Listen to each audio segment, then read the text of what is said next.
You've called women you don't like fat pigs, dogs, slobs, and disgusting animals. Your Twitter account... Only Rosie O'Donnell.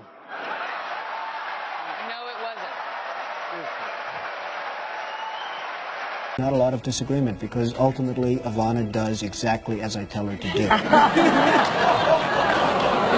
I don't want to sound too much like a chauvinist, but when I come home and dinner's not ready, I go through the roof, okay? It's really amazing. When I don't like somebody, their shows do really badly. Maybe it's subconscious, maybe it's will over matter, who knows? But their shows do really badly.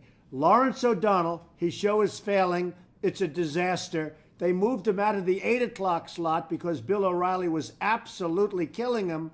They gave him the less coveted 10 o'clock spot, and he's dying at that. Then you have Rosie O'Donnell. It's really interesting. Their names are the same. Maybe they should get married, but Rosie just found a new mate, and I don't think she'd find him attractive, even if that were the way she goes. So Rosie O'Donnell's show is a disaster. It's a complete disaster. Now, that upsets me a little bit because I love Oprah, and I'd like to see everything on Oprah be successful. I want her network to be great. But Rosie's show is a complete and total disaster. Lawrence O'Donnell's show is a complete and total disaster. Moved from a coveted spot. Now, even at 10 o'clock, it's a mess. So I have an idea. Maybe Rosie O'Donnell and Lawrence O'Donnell, and they must be related somewhere along the line, they should get together, form a show, and they'll have the lowest rated show of all time. What a good idea. I'm a natural at television.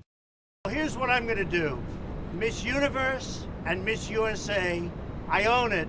They're here. They're going to really do a number on me. Person who's flat-chested is very hard to be a 10, okay? Right. I mean, it has to be extraordinary. I never thought she was good-looking. But I don't think she's got good skin. I don't think she's got a great face. I think her lips are too big, to be honest with you. You know, they look like too big. What is it with you and Megyn Kelly? Well, I just don't respect her as a journalist. I have no respect for her. I don't think she's very good. I think she's highly overrated. But when I came out there, you know, you could see there was blood coming out of her eyes. Blood coming out of her wherever. Do you think she felt pressure to come back after 3 weeks? I don't think so. I think she loves her job. She wouldn't have felt a need to do that because you might have replaced her otherwise. No, although it's an interesting premise. Brandi came in here, she got down on her knees and said, I passionately want to do this. I, at this point, am the team chooser, not the team leader yet. Excuse me, you dropped to your knees. Yes. And begged to do this. And I said, I'm looking around the room. And It must be a pretty picture you dropping to your John knees. and Dennis thought I should be. Omarosa said me. In an interview last week in Rolling Stone magazine, Donald Trump said the following about you, quote, look at that face. Would anyone vote for that? Can you imagine that, the face of our next president?